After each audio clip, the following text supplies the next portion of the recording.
Autumn Flowers. My dear angry friend, I write angry because I can imagine first your stupefaction and then your anger when you receive this letter, and learn by it that I have not kept my word, that I have deceived you, and have suddenly left the town instead of waiting for you to-morrow evening in my hotel, as had been decided. My darling, I've simply run away from you, or rather from us both, have run away from that torturing, that awkward and unnecessary tension which unfailingly would have sprung up between us again. And don't hasten with that caustic smile of yours to accuse me of a saving wisdom, for you know more than anyone on earth how that leaves me when I'm most in need of it. God is my witness that up to the last minute I did not know whether I should really go or not. Even now I'm not at all sure that I shall resist to the end the intolerable temptation to have one more look at you, if only one more, even fugitively, even from a distance. I don't even know that I shall keep myself sufficiently in hand not to jump out of this railway carriage after the third bell. That is why, when I finish this letter, if I can only manage to finish it, I shall give it to a porter and tell him to post it at the very moment when the train starts, and I shall watch him from the window, and feel as if I were actually saying good-bye to you, that painful oppression of the heart. Forgive me. All that I told you about lemons and sea air and doctors who wanted to send me here from Petersburg was untrue. I came here solely because I was irresistibly drawn to you, aching to recapture a poor little particle of that burning, dazzling happiness which sometimes we revelled in prodigally and carelessly, like czars in fairy tales. From what I've told you, I think you must have gathered a rather clear picture of my mode of life in that gigantic zoo which is called Petersburg society. Visits, theatres, balls, my compulsory at-home days, the charity bazaars, etc., etc., in all of which I must play the role of a decorative advertisement to my husband's career and business affairs. But please don't expect from me the usual tirade about the meanness, the emptiness, the flatness, the falsehood. I've forgotten how they put it in our society novels. I have been drawn into this life, with its comforts, its good manners, its novelties, connections, its associations, and I should never have the force to tear myself away from it. But my heart has no share in it. Some sort of people flash before my eyes, repeat some sort of words, and I myself do things of some sort, talk about something, but neither the people nor the words reach my soul. And sometimes all this seems to be happening far, far away from me, as if in a book or a picture, as though it were all arranged, as Dumnushka, my old nurse, used to say. And suddenly, in this dull, indifferent life, I was caught up by a wave from our dear sweet past. Did you ever happen to wake up from one of those strange dreams which are so joyous that after them one goes about the whole day in a state of blissful intoxication, and which are at the same time so feeble in themselves that if you repeated them, not merely to a stranger, but to your dearest friend on earth, they would sound null and flat, almost grotesque? Dreamers often lie, says Shakespeare's Mercutio, and my God, what a deep psychological truth there is in that. Well then, I too once woke up after such a dream. I saw myself in a boat with you, somewhere far out to sea. You were holding the oars, and I was lying in the stern looking up at the blue sky. That was the whole dream. The boat was rocking slightly, and the sky was so blue that sometimes I seemed to be looking into a bottomless abyss, and a kind of unattainable feeling of joy permeated my soul with such tenderness, such harmony, that I wanted to cry and laugh at the same moment from too much happiness. I woke up, but the dream remained in my soul, as if it had taken root in it. With a little effort of imagination, I was often able to recall it, and to recapture a pale shadow at least of my dream. Sometimes it would come to me in the drawing-room, during some lifeless conversation which one listens to without hearing, and then I would have to cover my eyes with my hand for a moment to hide their unexpected gleam. Oh, how powerfully, how inevitably I was drawn to you. How that captivating magic tale of our love that flashed into my life 6 years ago under those caressing southern skies rises up before me, new born in such moments. Everything comes back to me in a rush. Our sudden quarrels, stupid jealousies, the comic suspicions, and the joyous reconciliations, after which our kisses renewed their first fresh charm. The eagerly anticipated meetings, the feeling of sad emptiness in those minutes after parting in the evening, only to see each other again the next morning, when again and again we would turn at the same moment, and our eyes would meet over the shoulders of the crowd that separated us, looking pink against the background of the dusky sunset. I remembered every atom of this illumined life, so full of strong, untrammelled happiness. We couldn't remain in the same spot. We were drawn eagerly to fresh places and fresh impressions. How charming they were, our long trips in those antediluvian stuffy diligences covered with dirty sailcloth, in the company of gloomy Germans with red, sinewy necks and faces that looked as if they'd been roughly carved out of wood, and the lean, prim German women who stared at us with stupefied eyes as they listened to our mad laughter. And those haphazard lunches at some good old honest settler's, under the shade of the flower-laden acacia, hidden away in a clean yard that was surrounded by a white wall and covered with sand from the seashore. Don't you remember them? How ravenously we used to attack the stuffed mackerels and the rough, sour wine of the country, indulging in thousands of funny, tender little bêtises, like that historic, impertinent kiss which made all the tourists turn their backs on us with indignation. And the warm July nights in the fishing villages.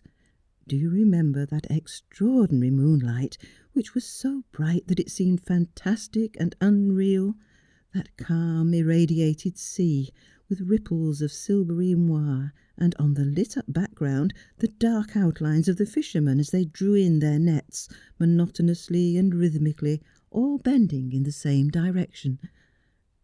But sometimes we'd be seized by a longing for the noise of town and the hurly-burly of strangers. Lost in an unknown crowd, we would wander, pressing against each other, and realizing more than ever our nearness to each other. Do you remember, my darling? As for me, I remember every minute detail, and feel it until it hurts. All that is mine. It lives in me and will be with me always to my death. I could never, even if I wanted to, get rid of it. Do you understand? Never. And yet it's not a reality, and I torture myself with the knowledge that I could never live it and feel it again, because God or nature, I really don't know which, after giving man an almost godlike intelligence, has at the same time invented for him two torturing traps: ignorance of the future and the impossibility of forgetting the past, with the equal impossibility of returning to it. On receiving the little note that I sent you at once from the hotel, you hastened to me. You were hurrying and you were agitated. I knew it at a distance by your quick, nervous step, and also because before knocking at my door you stood quite a long time in the corridor. At that moment I was equally nervous myself, realizing that you were standing there behind the door, only 2 steps away from me, pale, pressing your hand tightly against your heart, and breathing deeply and even with difficulty. And for some reason or other it seemed to me then impossible, unimaginable, that at once, in a few seconds, I should see you and hear your voice. I was in a mood such as one experiences when half asleep, when one sees things rather clearly, but without waking up, one says to oneself, "This is not real. It's only a dream." You had changed during the years. You'd become more manly. You seem to have grown. Your black jacket suits you much better than your student's tunic. Your manners have become more collected. Your eyes look at one with more assurance and more coldly. That fashionable, pointed little beard of yours is decidedly becoming. You thought that I too had improved in looks, and I quite believe that you said it sincerely, all the more because I read it in your first, quick, slightly surprised glance. Every woman, unless she is hopelessly stupid, will realise unerringly the impression that her appearance has produced. All the way down here in the train I was trying to imagine our meeting. I admit that I never thought it would turn out so strange, so strained, so awkward for both of us. We exchanged unimportant, commonplace words about my journey, about Petersburg, about our health, but the eyes of each were searching the other's, jealously looking for what had been added by time and the strange life that was completely unknown to the other. Conversation failed us. We began with vous in an artificial, affected tone, but both of us soon felt that every minute made it more difficult and more stupid to keep it up. There seemed to be between us some foreign, oppressive, cold obstacle, and we did not know how to remove it. The spring evening was quietly fading. It grew dark in the room. I wanted to ring for lights, but you protested against it. Perhaps the darkness helped us in our decision to touch upon the past. We began to talk about it with that kindly, condescending mockery with which grown-up people allude to the pranks of their childhood, but the odd part of it was that the more we tried to deceive each other and ourselves and appear gay and indifferent, the sadder grew our tone. At last we became silent and sat for a long time, I in the corner of the sofa and you in the armchair, without moving, almost without breathing. Through the open window there came to us the indistinct drone of the large town, the noise of wheels, the hoarse shrieks of the tramway hooters, the jerky bicycle bells, and as always on spring evenings, these sounds reached us softened into a melancholy that was almost tender. Through the window one could see a narrow strip of the sky, pale as faded bronze, and against it the dark silhouette of a roof with chimneys and a watch-tower that shimmered faintly. In the darkness I could not distinguish your figure, but I could see the shining of your eyes fixed on the window, and I thought there were tears in them. Do you know what comparison occurred to me while we silently reviewed our dear, touching memories? It was as though we had met, after years of separation, at the tomb of someone whom we had both at one time loved with equal fondness. A quiet cemetery, spring, young grass all around, the lilacs are blossoming, and we are standing beside the familiar tomb, unable to go, unable to shake off the sad, confused, and endlessly dear phantoms that have claimed us. This dead being, it's our old love, my darling. Suddenly you broke the silence, jumping up and pushing your chair sharply away. "No," you exclaimed, "this is impossible. This is becoming torment." I could hear how painfully your voice shook. "For God's sake, let us get out into the fresh air, or I shall break down or go mad." We went out. The transparent, soft, tawny darkness of the spring evening was already in the air, enveloping with amazing lightness, delicacy, and distinctness the angles of buildings, the branches of trees, and the contours of human figures. When we had passed the boulevards, you called a cab, and I knew already where you wished to take me.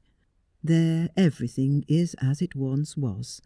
The long stretch of yellow sand, carefully pounded down, the bright blue lights of hanging electric lanterns, the playful, exhilarating sounds of the military orchestra, and the long rows of little marble tables occupied by men and women, the indistinct and monotonous talk of the crowd, the hastily darting waiters, the never-changing, stimulating environment of an expensive restaurant. Heavens, how quickly, how ceaselessly the human being changes, and how permanent and immovable are the places and things that surround him. In this contrast there is always something infinitely sad and mysterious. You know, it has sometimes been my lot to stumble on bad lodgings, not merely bad, but disgusting, utterly impossible, and in addition to this to encounter a whole series of unpleasant incidents, disappointments, illness. When you change lodgings like those, you really think that you've entered the zone of heaven. But a week or so later it is enough to pass by chance that very house and glance up at the empty windows with the white placards stuck on them, for your soul to become oppressed by a painful, languid regret. It is true that everything there was odious and distressing, but all the same you seem to have left there a whole strip of your life, a strip that you cannot recover. Just as before, girls with baskets of flowers were standing at the doors of the restaurant. Do you remember how you used always to choose for me 2 roses, one dark crimson and the other tea-coloured? As we were driving past, I noticed by a sudden movement of your hand that you wanted to do the same, but you pulled yourself up in time. How grateful I was to you for this, my dear one.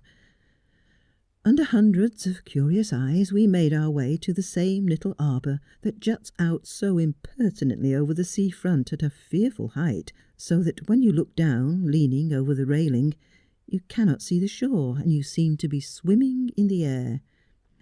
Beneath our feet the sea was clamouring. At this height it looked so dark and terrible. Not far from the shore, large, black, angular rocks emerged from the water. The waves were constantly rushing at them, breaking themselves against them and covering them with mounds of white foam. When the waves retreated, the wet, polished flanks of the rocks shone as if they had been varnished, and reflected the lights of the electric globes. Sometimes a gentle little breeze would blow up, saturated with such a strong, healthy smell of seaweed, fish, and salt ozone that one's lungs expanded from it of their own accord, and one's nostrils dilated. But something bad, dull, and constraining was more and more surely chaining us down. When champagne was brought in, you filled my glass, and you said with gloomy gaiety, "Well, let us try to get a little artificial life. Let us drink this good, brave wine, as the fiery French say." No, in any case, the good, brave wine would not have helped us. You grasped that yourself, for you added immediately, with a long sigh, "Do you remember how we used to be, both of us, from morning till night, drunk without wine, merely from our love and the joy of life?" Below, on the sea, near the rocks, a skiff appeared, its large, white, stately sails swinging prettily as it dipped and rose through the waves. In the skiff one could hear a woman's laugh, and someone, probably a foreigner, was whistling, quite in tune with the orchestra, the melodies of the Waldteufel waltz.